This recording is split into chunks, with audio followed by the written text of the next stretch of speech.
Just pull yourself up by your bootstraps and get over it. You can get out of depression. That's what they said.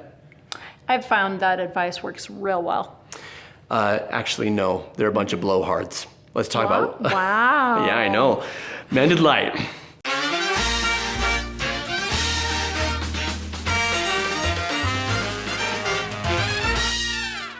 Welcome to Crap Therapists Say, where we ask you, the viewer, for terrible advice that you've gotten from a therapist. Leave it in the comments below, or from someone else that you trust. Today is just get over it. Comes to depression, someone said that a therapist told them that they can get out of depression. Yeah. Right? Now, is that terrible advice, or is that actually good advice? We're going to get to that in just a moment. But first, we're going to take a look at what depression looks like in a lighthearted way. We're not going to go too heavy. With Alicia's favorite depressed character. It really is. Eeyore. So this is from Christopher Robin. Christopher Robin has grown up, he's returned to the 100-Acre Wood, and he sees Eeyore again for the first time in a couple of decades. Oh, Eeyore. Just my luck. A heffalump. Leering at his lunch. Eeyore, I'm not a heffalump. Doesn't matter anyway. Headed for the waterfall.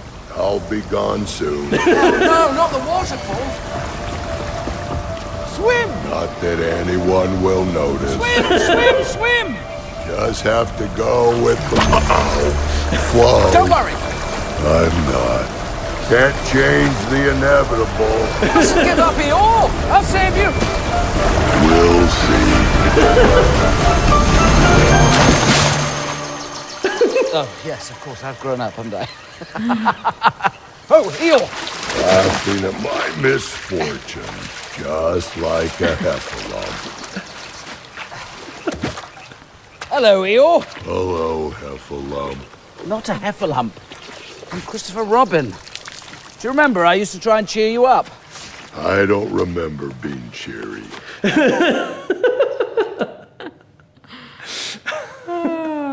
love Eeyore. Okay, so what are some symptoms of depression that we're seeing from Eeyore here? What comes to your... Yeah. Low energy, flat affect, just the desire to not do anything. Mm-hmm. You know, he says swim, and he goes, not that it matters anyway. No one's gonna miss me. Headed for the waterfall. I'll be gone soon. I love when Ewan McGregor jumps in and he goes, "Oh, I've grown up, haven't I?" Like the waterfall's not that scary. So low self-interest and low self-esteem, right? Nobody's gonna care if I'm gone. We also see, not necessarily in this clip, but signs of depression, loss of interest in things that you used to enjoy, loss of your passion and fire. Desire for death or not caring if you die. We see that there, going over the waterfall. Irritability, tendency towards self-harm, self-loathing, belief that life is hopeless and that you are worthless, and on and on and on. It's the epitome of gray colored glasses. Yeah, which I think is why Eeyore is a great character. It's perfect. He's like a little rain cloud, just like just hovering around. Now, where does depression come from? Well, before we even get to that, there's a difference between sadness and depression. Mm-hmm. Everything that is classified as a mental disorder or a personality disorder is really something normal about the human condition that everybody goes through, just dialed up so high that it inhibits functioning. It's a spectrum. Right. You can't thrive in your relationships or in your job or at school, or you could be called a high-functioning depressive, right? Where you can get things done, but internally, you're just shut down. Internally, you can either be miserable or flat, right? So that's what depression looks like. And a lot of people think you can just come out of it. Now, if a therapist said this, I think a therapist, any therapist, even a bad one, is going to approach this differently than your garden variety grandpa who says, right, just suck it up and be tough and pull yourself up by your bootstraps. But why would a therapist say you can just come out of this? Probably from the belief that, well, I became a therapist because I believe people can get better.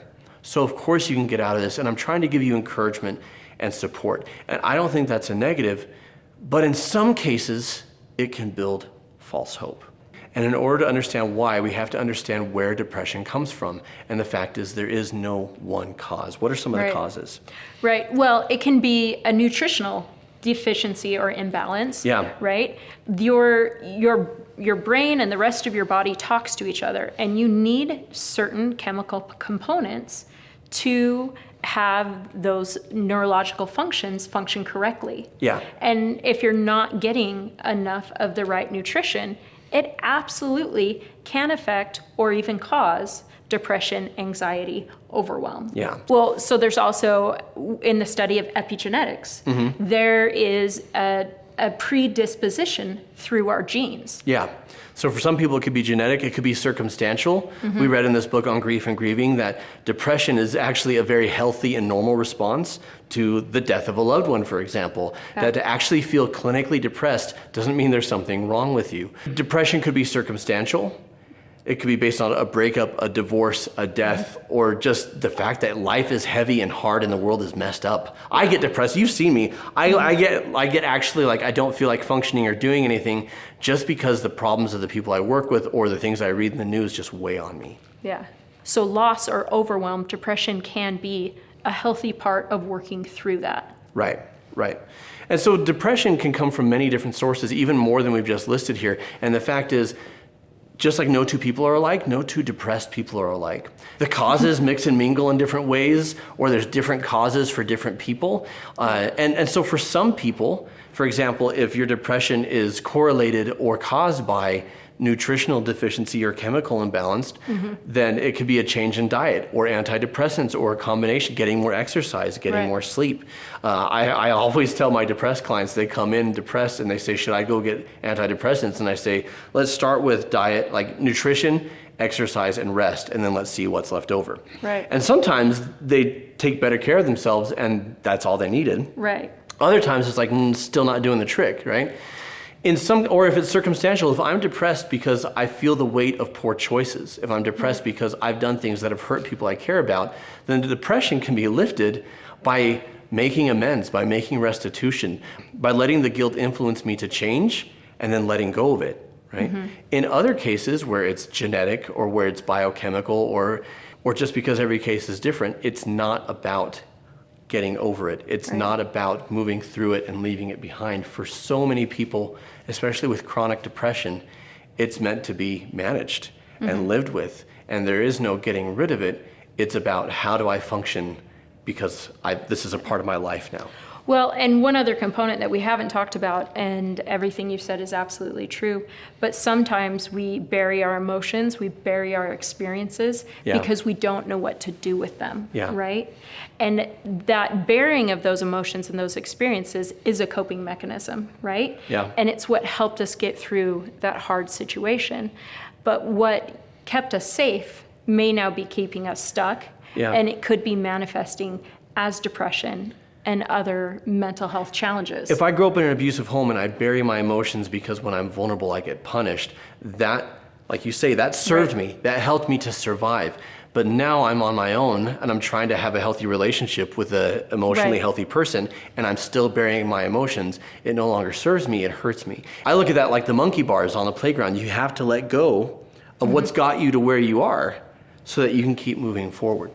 The simple fact is, depression is not a one-size-fits-all experience. It doesn't have one cause, it doesn't affect two people the exact same way, and it doesn't have a single solution. For some people, depression is circumstantial, situational, short-term, tied to nutrition, tied to genetics, tied to chemical imbalance, and they actually can work through it and leave it behind. And that is what most people hope. But for far more people, this is part of their experience, and it's about how do I thrive even though I've got this going on. Now, we don't have time to fully address this today in this video, but we've got an entire course dedicated to this called Depression and Personal Power on our membership site. You can go to mendedlight.com and learn more about our online courses, learn more about our virtual book club that we do together every month, and our live Q&As to address your needs in a very individual, personal way. And if you've enjoyed this video, check out this next one on how to conquer sadness and depression. What's your experience with this? If depression is something that you wrestle with, what have you done that has helped? What have you done that hasn't helped? Let us know in the comments below. And what terrible advice have you ever received from a therapist or from someone that you trusted? We want to hear from you. And remember to keep shining. We need your light.